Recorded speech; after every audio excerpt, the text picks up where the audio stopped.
Edificios escolares, una beta de investigación para la historia de la educación. Pero, ¿qué es la arquitectura? Aunque la arquitectura va en función a la vida asociativa, incluye un proceso de significación e interpretación dentro de la del seno de la vida social.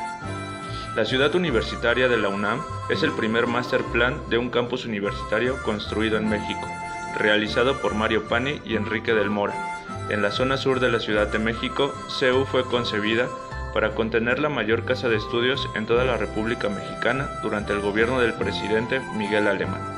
El Master Plan y las diferentes tipologías de edificios de ciudad universitaria exteriorizan características propias del movimiento moderno, asociadas con el carácter propio de México. En el Master Plan, preliminarmente se contemplaba seccionar el campus universitario en tres zonas principales.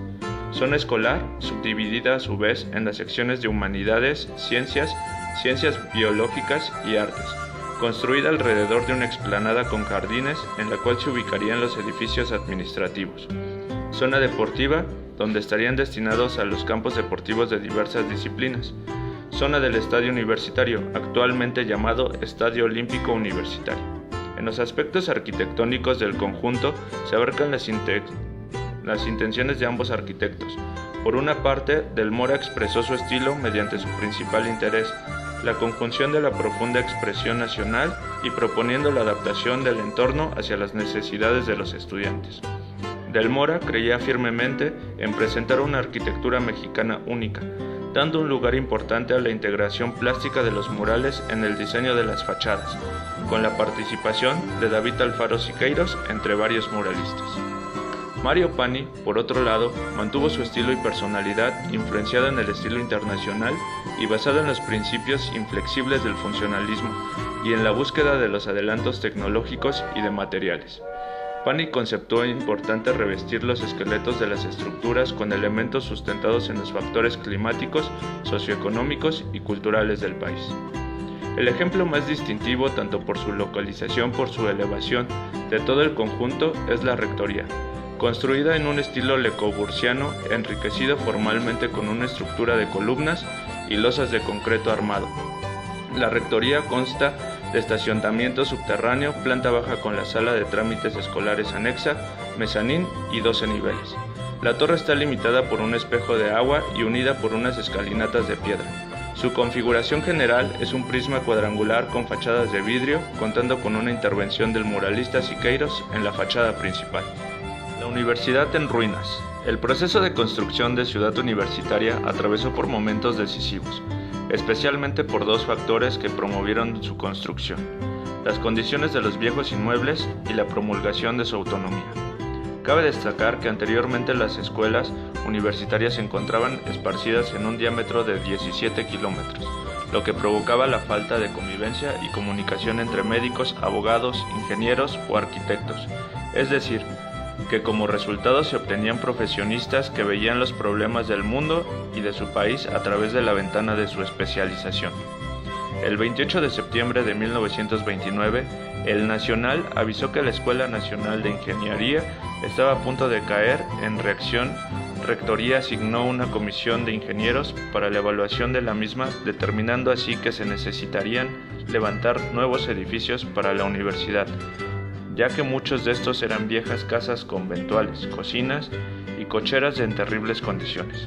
Actualmente el esquema de urbanización del proyecto de ciudad universitaria consta en su mayor parte en habilitar un sistema vial de circuitos continuos, mostrando un carácter simple y orgánico que ayudaría en la vialidad, convivencia y comunicación del conjunto universitario. Aquí los arquitectos establecen el concepto de las supermanzanas, dejando atrás las vías de comunicación de la época virreinal y exponiendo su gran influencia de las obras urbanísticas de Le Corbusier, siguiendo un patrón en la arquitectura moderna. La autonomía. Esta surge a través de la Ley Orgánica, expedida por el presidente Manuel Ávila Camacho el 30 de diciembre de 1944. Es la que hoy rige a la UNAM. Gracias a ella ha sido posible el pleno ejercicio de su autonomía. Un ejemplo de esto lo tenemos en la forma de designación del rector. Según la ley de 1929, esta era elegido por el Consejo Universitario, De acuerdo con la Ley Orgánica de 1944, después de una larga y amplia consulta con toda la comunidad, al rector lo nombra la Junta de Gobierno, cuyos miembros han sido elegidos a su vez por el Consejo Universitario. La significación de la autonomía universitaria. La autonomía, desde el punto de vista etimológico, se deriva del griego autos, que significa de sí mismos, y nomos, que corresponde a ley o norma. Al estar constituida como una entidad autónoma, la universidad se presentaba dotada de atributos en virtud de los cuales son posibles su ser y su desarrollo en un régimen de libertad.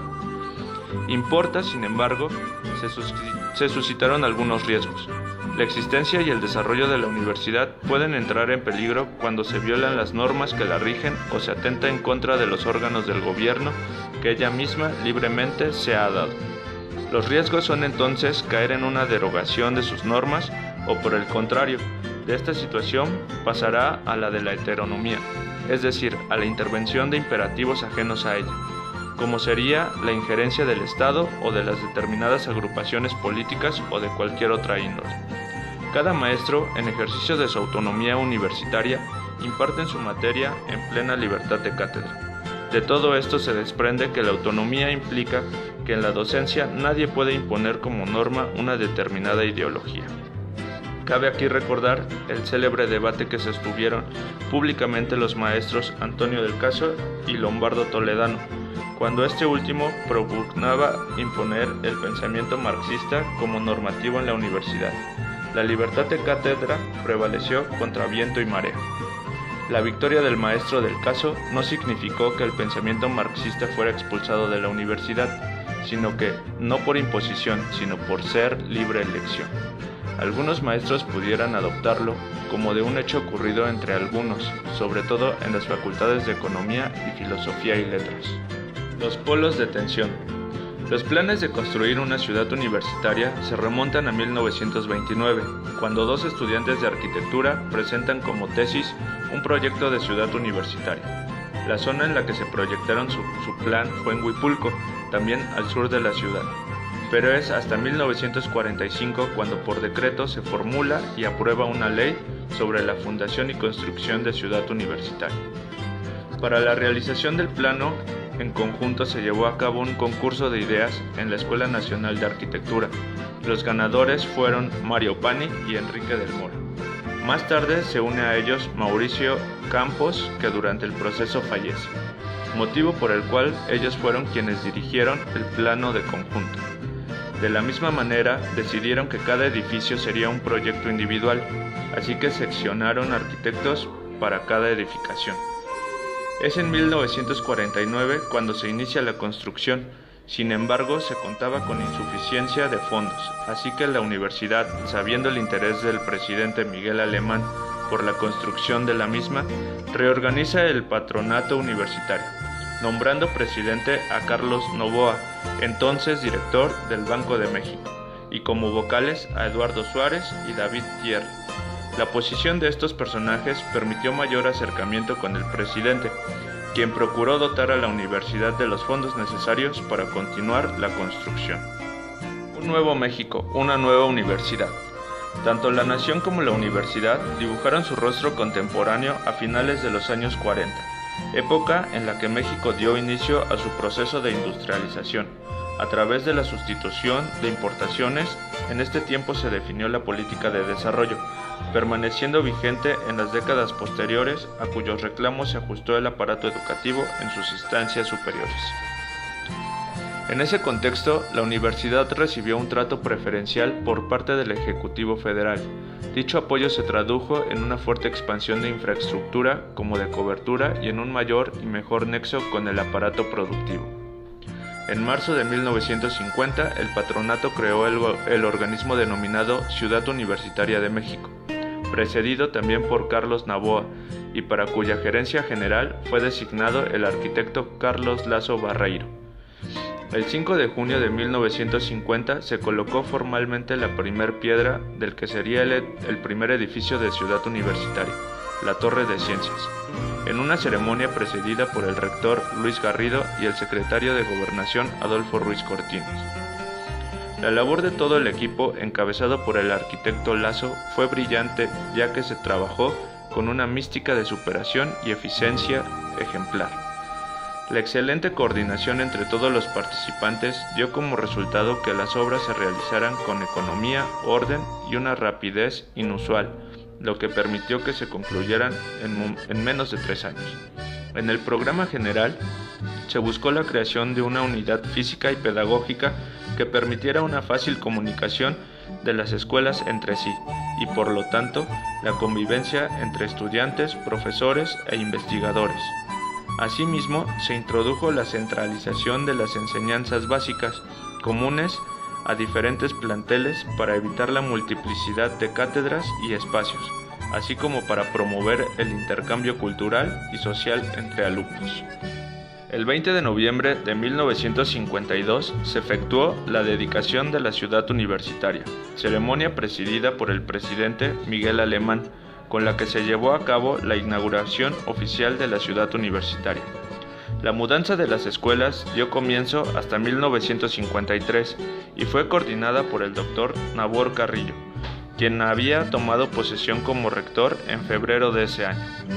El nuevo rector enfrentó 2 grandes problemas: la terminación de los edificios de la ciudad universitaria junto con la infraestructura de apoyo y la ampliación presupuestal necesaria para la mudanza de las escuelas universitarias. Fue en marzo de 1954 cuando dieron comienzo las actividades escolares en el nuevo campus. En general, el panorama en el México de esta época estimula el diseño y la producción del espacio social. El Estado, buscando extender y afianzar su legitimidad, se convierte en el principal promotor de nuevos conceptos y propuestas de diseño espacial. Del mismo modo, los particulares, especialmente las clases dominantes en ese capitalismo en proceso de modernización, asumirían con facilidad el discurso formal y estructural del movimiento moderno. En virtud de sus pretensiones cosmopolitas, se perciben a sí mismos como otra sociedad, y lo plasman en la imagen contemporánea de edificios y ciudades. Las promesas de desarrollo social, crecimiento industrial, técnico, científico y educativo son tareas asignadas a la universidad, que abatirían a la ciudad universitaria. Esta nueva universidad debía lograr la unificación del país, conciliar sectores, abrirse en problemas más amplios y concretar el mestizaje cultural. Expectativas sobre la nueva universidad. En ese momento en que la universidad, renovada de fondo y forma, adquiere una resignificación de su papel, no solo fungiría como órgano de consulta para el Estado, sino en colaboración directa y explícita con él, facilitaría el naciente proyecto social. En este sentido, se formularon una serie de principios básicos de carácter formativo, a través de los cuales se expresa no solo la nueva estructura, sino, ante todo, las expectativas en cuanto a la ciudad universitaria. Que la universidad sea auténticamente mexicana y que, como queda dicho, se amolde a las características de nuestra idiosincrasia y encierre los ideales del espíritu latino. Ha de formar hombres capacitados en las ciencias, morales en sus principios, responsables de todos sus deberes y útiles a sí mismos, a su familia, a la sociedad y a la patria. Que la universidad como institución esté íntimamente ligada a los problemas nacionales y no permanezca apartada, ausente, ignorante de las necesidades de nuestro pueblo, sino que, por el contrario, participe activa y valientemente. Dar al estudiante, en su paso por las aulas, un sentido humano de la cultura que adquiere, no solo impartirle fríamente los conocimientos especializados de una disciplina, se les debe impartir al mismo tiempo los conocimientos que les permita adquirir una cultura. Lograr que germine y fructifique el espíritu universitario, el espíritu del grupo, y se rinda culto a la responsabilidad colectiva de los intereses sociales y de los principales del alma mater. Funcionamiento del discurso formativo en ciudad universitaria. El espacio elegido para la ciudad universitaria como lugar y territorio de la universidad se convirtió en un signo, símbolo y huella de las relaciones de la comunidad universitaria. Viñao expresaba: un espacio que educa, que es educativo, tanto si está dispuesto para ello con el tal fin como si no lo está, que es a la vez territorio y lugar. El cambiar Ciudad Universitaria de lugar no solo implicó la modificación del espacio o del territorio, no solo cambió su aspecto, sino más bien su esencia y función. La esencia alimentó de las aspiraciones de la época y los deseos del progreso la función de la sociedad. La cultura a la cual pertenecemos demanda muchas cosas, una de las más importantes se encuentra en los materiales u objetos arquitectónicos como lo son los mesabancos, pizarrones, pantallas, botes, forman parte de nuestra cultura. En nuestro país, una de las disposiciones normativas es que deberían haber entre cada alumno 1 metro cuadrado de distancia por cada uno, es decir, cada uno debería tener un espacio vital que requiere una persona para evitar fricciones. La arquitectura de Ciudad Universitaria fue fundamentalmente dirigida a los grupos humanos para una mejor comunicación entre masas. El mensaje arquitectónico que plasman los edificios mantiene a la comunidad estudiantil en una especie de orden sutil. Indica cómo emplear el recinto universitario. Se trata de una acción simbólica. El mensaje arquitectónico oscila entre el máximo coercitivo, tienes que vivir así, y un máximo de irresponsabilidad, puedes utilizar el vivir así. El primer plano, los planos arquitectónicos.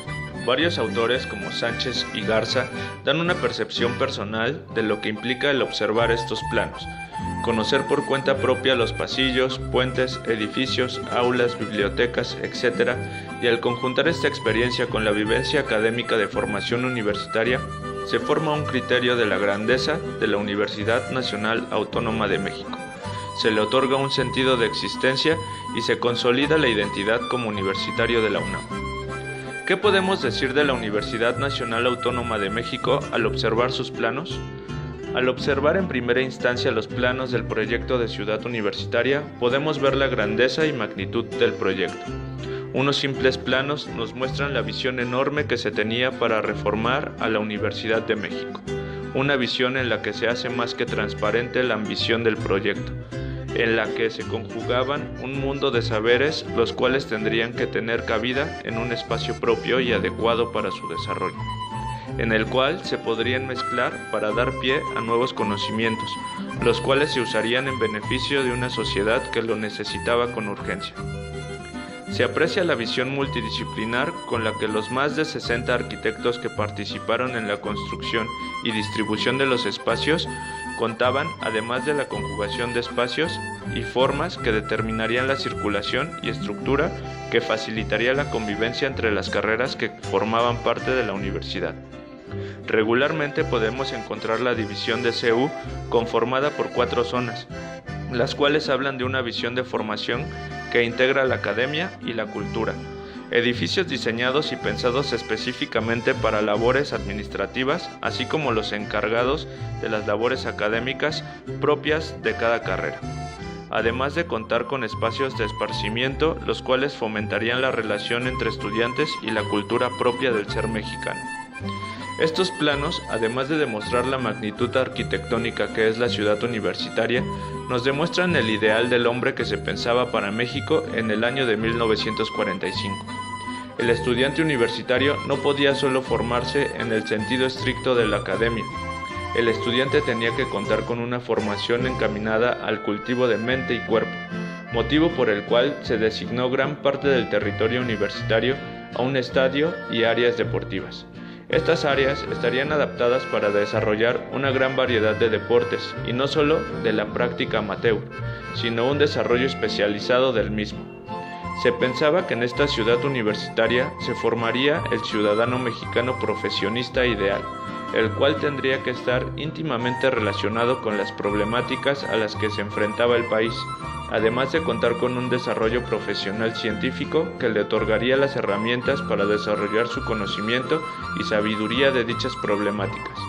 El ser universitario sería sinónimo de éxito, no un éxito individual, sino colectivo que encaminaría el sentimiento nacionalista que le hacía falta al país. Segundo plano, Caminando por la ciudad universitaria. La rectoría está localizada en la colonia Pedregal de San Ángel, al sur de la Ciudad de México, lugar cubierto por lava volcánica de hace más de 6000 años. No solo es el edificio más representativo de Ciudad Universitaria, construida en un estilo Le Corbusiano, con una estructura de columnas y losas de concreto armado. En los aspectos arquitectónicos del conjunto se abarcan las intenciones de ambos arquitectos. Por una parte, Del Mora expresó su estilo mediante su principal interés, la conjunción de la profunda expresión nacional y proponiendo la adaptación del entorno hacia las necesidades de los estudiantes. Los murales que adornan sus muros son creaciones de David Alfaro Siqueiros y es Patrimonio de la Humanidad declarado por la UNESCO. Este sitio se ha inscrito porque constituye un conjunto monumental del modernismo del siglo XX. Es la manera en la que se fusionó ese pasado con la modernidad reinerante a mediados del siglo XX, con la vanguardia internacional, con las ideas de la modernidad en la arquitectura, con estos edificios muy abstractos, cúbicos, acristalados y transparentes, muy de moda en aquella época. Junto a lo anterior, hay que mencionar la extraordinaria integración plástica que se dio en los edificios con el muralismo. En torno de la explanada central, campus o zona de las islas, se dispone perimetralmente la manera armónica los edificios, posibilitando que existan en su seno un cruce peatonal y de áreas verdes. Se trata de una arquitectura a cielo abierto, debido al extraordinario clima de la zona. Otros elementos que evocan la arquitectura prehispánica son esas largas escalinatas. Esa era la forma en la que los antiguos mexicanos resolvían su relación con el paisaje, haciendo extraordinarios centros ceremoniales. El tema predominante en la obra plástica es la cultura, que enarbola la bandera de la misión universitaria, a través del devenir histórico como espiritualidad, saber y forma de vida, desde la época prehispánica y mestiza, proyectada al futuro ligada a los descubrimientos científicos contemporáneos. El campus se integra de obras destacadas del urbanismo, arquitectura, ingeniería, paisajismo y bellas artes. Es uno de los más importantes íconos arquitectónicos y urbanísticos del modernismo de toda la América Latina.